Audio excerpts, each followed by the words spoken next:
शख्सियत जो किसी पहचान की मोहताज नहीं होती।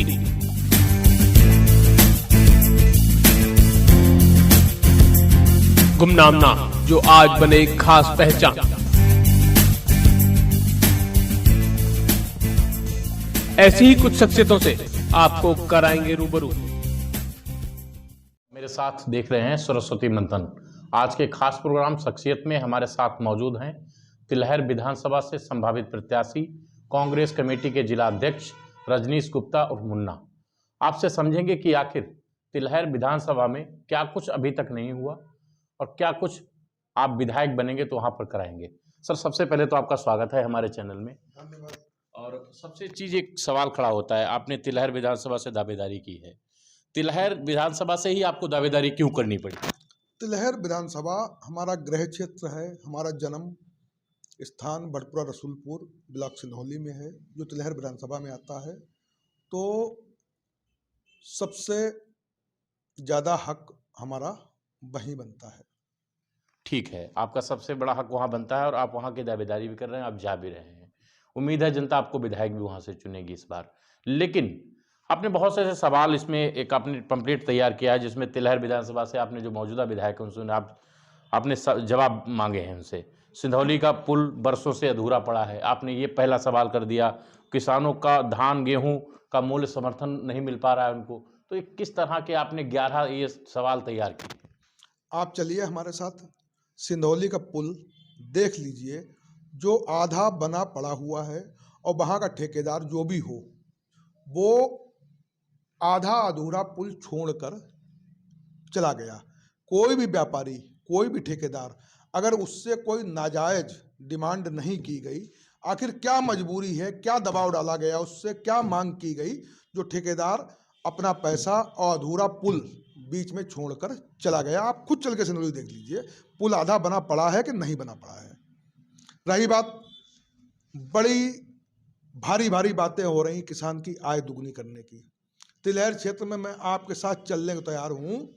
किसी एक गांव में, 10 गांव में, 20 गांव में, किसी ब्लॉक में आप दिखा दीजिए कि किन्हीं 10 किसानों का धान समर्थन मूल्य पर 1940 रुपए में बिका हो। मैं आपके साथ चलने को तैयार हूं।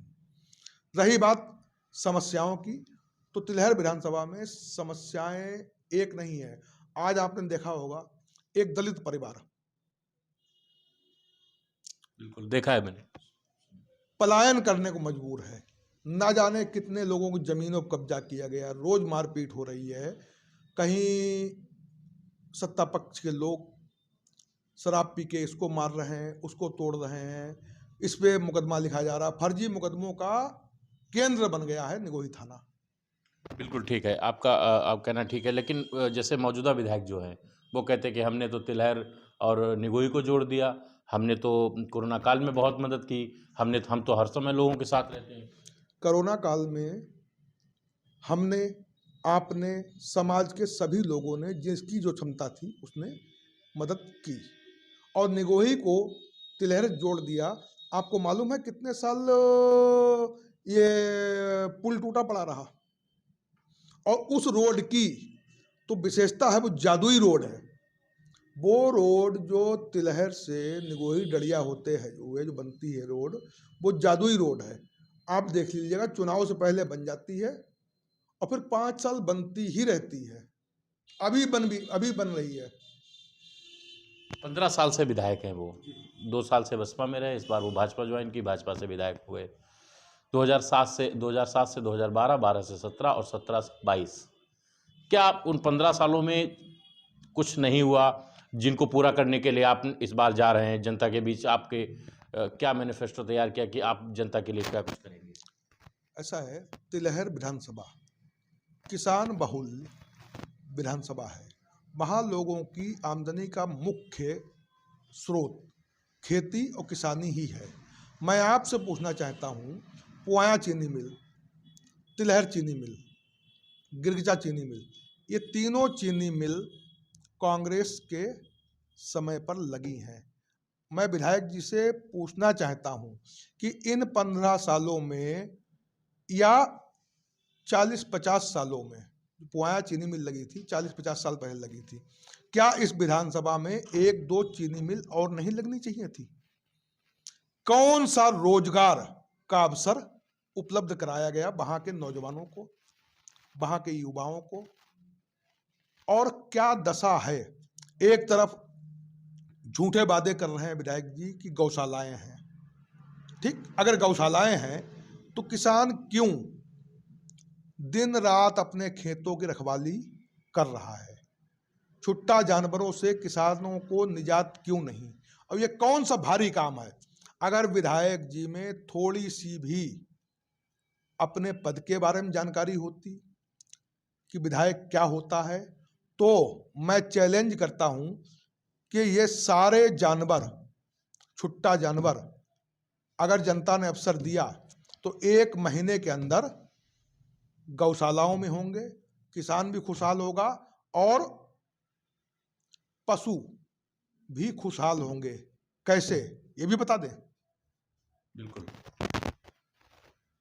विधायक जी से कहिएगा हमारी तरफ से, विधायक जी देखेंगे, बिल्कुल वीडियो देखेंगे। विधायक जी से हमारी तरफ से कहिएगा, एक सीआरएस फंड होता है। सीआरएस फंड जितनी चीनी मिल है, जैसे गिरिजा चीनी मिल है, उसको अपनी आमदनी का 2% सामाजिक हित में लगाना चाहिए। विधायक जी को चाहिए कि तुरंत चीनी मिल से बात करें और उससे कहें कि चीनी मिल तभी चलेगी जब किसानों को गन्ना सुरक्षित होगा, और चीनी मिल अपने सीआरएस फंड से एक गौशाला, बड़ी गौशाला, जिसमें पशुओं के लिए चारे की व्यवस्था हो, दाने की व्यवस्था हो, पानी की व्यवस्था हो, ये चीनी मिल को खुलवाना चाहिए। चीनी मिल किसानों के ऊपर चल रही है। वहां अगर जनता ने अवसर दिया तो मैं किसानों के लिए एक कैंटीन और एक गेस्ट हाउस की व्यवस्था करवाऊंगा। आप देखते होंगे ऐसे जाड़े की रात में किसान लोग अपना गन्ना लेके जाते हैं और पूरी पूरी रात मिल के गेट पर खड़े रहते हैं। क्या उनको सुविधाएं नहीं मिलनी चाहिए? ये चीनी मिल की जिम्मेदारी नहीं है। चीनी मिल किसानों के दम पर चल रही है। ऐसी जाड़े की रात में आप पूरी रात लाइन में लगे रहेंगे? बिल्कुल। आप जमीन से जुड़े हुए नेता हैं, आपने 2 आरोप और भी लगाए हैं।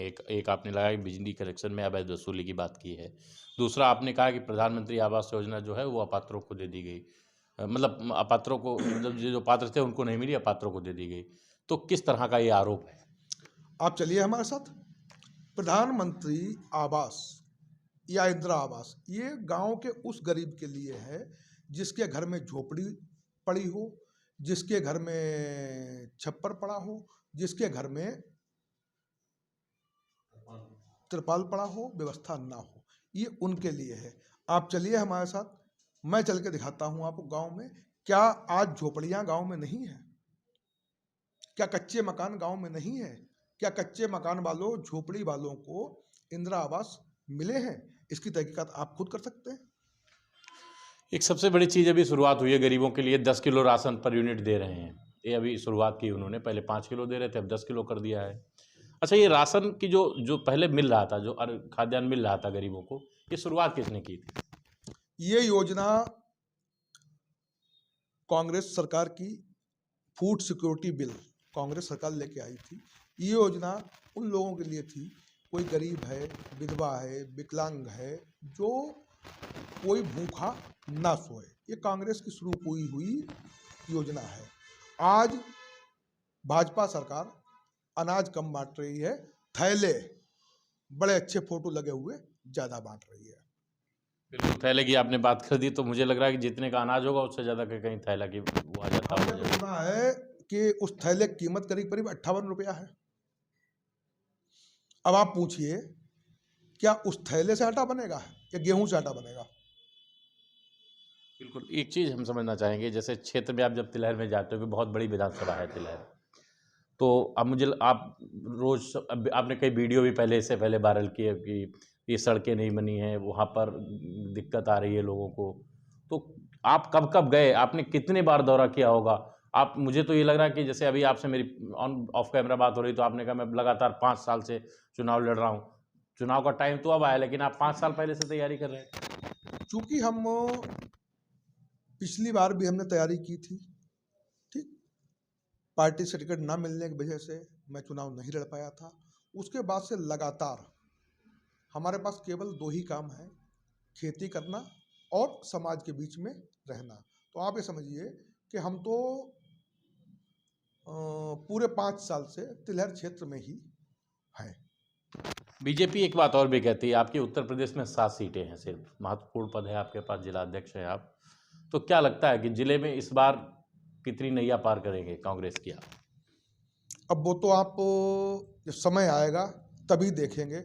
अभी चंद दिन पहले 19 तारीख को जो हमने कार्यक्रम कराया था, सारे कांग्रेस कार्यकर्ताओं ने मिलके जो अपनी ताकत दिखाई है, वो ताकत हमारी समझ से बहुत बरसों बाद आप लोगों ने भी देखी होगी और कांग्रेस के लोगों ने अपनी ताकत दिखाई है।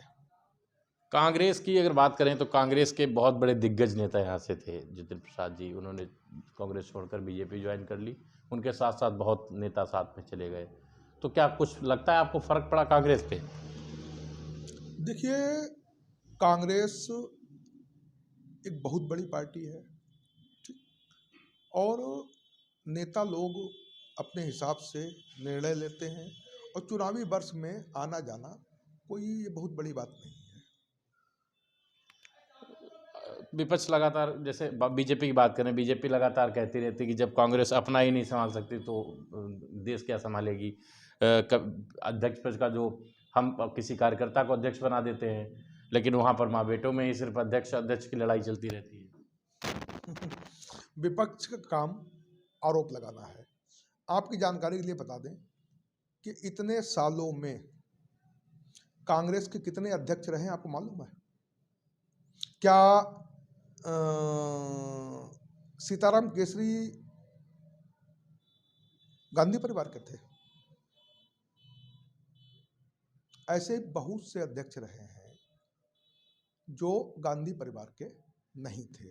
लेकिन हाँ, जब जब कांग्रेस पर कोई मौका आता है तो गांधी परिवार कांग्रेस का ही अंग है, वो कांग्रेस के लिए, कांग्रेसियों के लिए कुछ भी करने को तैयार रहता है और गांधी परिवार के त्याग बलिदान को भुलाया नहीं जा सकता। मैं पूछना चाहता हूँ, कौन सी वो पार्टी है जिसने आज़ादी की लड़ाई में हिस्सा लिया हो, जिस परिवार के 2-2 प्रधानमंत्री शहीद हुए हों? क्या भाजपा के लोग जो आज तिरंगा यात्रा की बात करते हैं, आरएसएस कार्यालय पर सन 2 से पहले कभी तिरंगा झंडा नहीं फहराया गया? कौन सा आज़ादी? इनके पास तो कोई नेता ही नहीं है। अब नेता जब उन्हें स्टैचू लगाने के लिए आया तो किसका लगाया? हमारे नेता सरदार पटेल जी का, जिन्होंने इस आरएसएस को बैन किया था। और कुछ नहीं मिला तो हमारे गांधी जी का चश्मा ही ले गए। अरे भाई, अपने वीर सावरकर, जिन्हें आप वीर कहते हो, जिन्होंने अंग्रेजों से माफी मांगी थी, उनकी स्टैचू क्यों नहीं लगाते आप? गोडसे को आप मानते हो, कमरे में आप गोडसे को पूछते हो, और जब विदेशों में जाते हो तो गांधी को पूछते हो। ये किस टाइप की राजनीति है? बिल्कुल। ये मेरा आखिरी सवाल होगा। प्रदेश में आपके अध्यक्ष लल्लू जी हैं, शाहजहांपुर में आप कमान संभाल रहे हैं, दोनों मेहनती नेता मुझे लगे, मैं अपने पर्व से देख रहा हूँ, क्योंकि जब उधर देखा पहले कांग्रेस का इतना वो नहीं था, लेकिन जब से प्रदेश अध्यक्ष लल्लू जी बने हैं और शाहजहांपुर का मोर्चा आपने संभाला है, तो कहीं न कहीं कांग्रेस को लगातार ऊपर बढ़ रही है आपके यहाँ पर, या प्रदेश की बात की जाए। क्या लगता है प्रियंका गांधी जी के आने से कांग्रेस की वापसी हो पाएगी? बिल्कुल, प्रियंका जी पर पूरे प्रदेश को और देश को विश्वास है। करिश्माई नेता हैं वो, और आप देखिएगा, अभी रैली देखी होंगे आपने गोरखपुर की और बनारस की रैली, ऐसी ऐतिहासिक रैली हम भी आज 25 साल से कांग्रेस में, हमने तो ऐसी रैली आज तक अपने जीवन में देखी नहीं है। और रही बात लल्लू जी की, लल्लू जी ही नहीं, लल्लू जी तो जी तोड़ मेहनत कर ही रहे हैं, कांग्रेस का एक एक कार्यकर्ता, न जाने कितने कार्यकर्ताओं पर मुकदमे लिखे गए, कितने कार्यकर्ताओं को जेल भेजा गया। जो संघर्ष आप इस समय देख रहे हैं, ऐसा संघर्ष कांग्रेस ने आज बहुत सालों के बाद किया। और हमें कहने में कोई गुरेज नहीं है कि कहीं ना कहीं कांग्रेस के लोग थोड़ा शिथिल पड़ गए थे, जनता से दूरियां बन गई थी, और संगठन पर काम करना कांग्रेस ने जिस तरीके से करना चाहिए था उस तरीके से नहीं कर पाए। जिस तरीके से प्रियंका जी के नेतृत्व में, लल्लू जी के नेतृत्व में आज संगठन पे कार्य हो रहा, हमारा एक एक कार्यकर्ता, मतलब न्याय पंचायत लेवल हो या ब्लॉक लेवल हो, बूथ लेवल हो, उस लेवल पर हम लोग बड़ी मजबूती से एक एक कार्यकर्ता कार्य कर रहा है। बीजेपी ने एक नारा दिया, नारी बचाओ बेटी पढ़ाओ का सम्मान कर एक नारा दिया था। आपने नारा दिया लड़की हूँ लड़ सकती हूँ। इस दोनों में फर्क क्या है? बीजेपी का बेटी बचाओ बेटी पढ़ाओ नारा तो आपने देख लिया होगा, कासगंज अन्य जगहों पर जो आज महिलाओं के साथ गलत घटनाएं हो रही हैं, वो भी आपने देख लिया होगा। प्रियंका जी का नारा है कि मैं लड़की हूँ, लड़ सकती हूँ, जुल्म के खिलाफ, अन्याय के खिलाफ, और हर महिला को, हर बहन को, हर बेटी को अपनी रक्षा करने का अधिकार है। और बेटियों को, महिलाओं को हर क्षेत्र में, आज हमारी ये बेटियां अंतरिक्ष जा रही हैं, हवाई जहाज चला रही हैं, सेना में जा रही हैं, हर क्षेत्र में अच्छा कार्य कर रही हैं। तो लड़की हूँ, लड़ सकती हूँ, मैं कुछ भी कर सकती हूँ, महिला शक्ति कुछ भी कर सकती है। तिलहर विधानसभा को कोई आप संदेश देना चाहें, क्योंकि आप वहाँ से दावेदारी कर रहे हैं, कम शब्दों में थोड़ा ज़्यादा बता दीजिएगा, क्योंकि वहाँ के क्षेत्र तक, जनता तक आवाज़ आपकी पहुँचे। तिलहर क्षेत्र के लोगों से हमारा यही निवेदन है कि जब भारतीय जनता पार्टी के लोग उनसे वोट मांगने आए तो उनसे एक बार हिसाब जरूर मांगे कि जब हमारा धान लुट रहा था, छुट्टा जानवर हमारा फसल बर्बाद कर रहे थे, हमारे बच्चे रोजगार मांग रहे थे, तो ये नेता कहाँ थे? केवल चुनाव आएगा, हिंदू मुसलमान की बात करेंगे, और इनके पास काम नाम की कोई चीज ही नहीं। मैं खास तौर से भाजपा कार्यकर्ताओं से पूछना चाहता हूं, तिलहर क्षेत्र के या जनपद शाहजहांपुर के सारे कार्यकर्ता कहीं ना कहीं किसान हैं। क्या उन किसानों का धान सरकारी मूल्य पर तिलहर क्षेत्र में बिका है? और जिनका जिनका धान सरकारी मूल्य पर माननीय विधायक जी ने बिकवाया हो, वो लोग विधायक जी को ही, तो विधायक जी को से हिसाब जरूर ले और विधायक जी को पलट दे। बिल्कुल, ये थे हमारे साथ रजनीश गुप्ता, जो कांग्रेस कमेटी के अध्यक्ष हैं जिले के। आपने साफ तौर से कहा है कि इन्होंने 11 सवाल यहाँ के जो मौजूदा विधायक हैं रोशन लाल जी, उनसे पूछा है। इन्होंने ये भी कहा था कि आखिर किस तरह से, जी क्या करें, एक विकास हुआ है तिलहर क्षेत्र में, वो शराब का। दूसरा, हमारे माननीय विधायक जी ने जो भी विधायक निधि से काम करवाया है वो लगवाई हैं गांव-गांव लाइटें, और मैं आपके साथ चल के दिखाने को तैयार हूं, उनमें से 70% लाइटें बंद मिलेंगी, जो 1 महीने और 2 महीने नहीं चली होंगी। आप चलिए, मैं एक एक गांव में वो लाइटें आपको दिखवा दूंगा।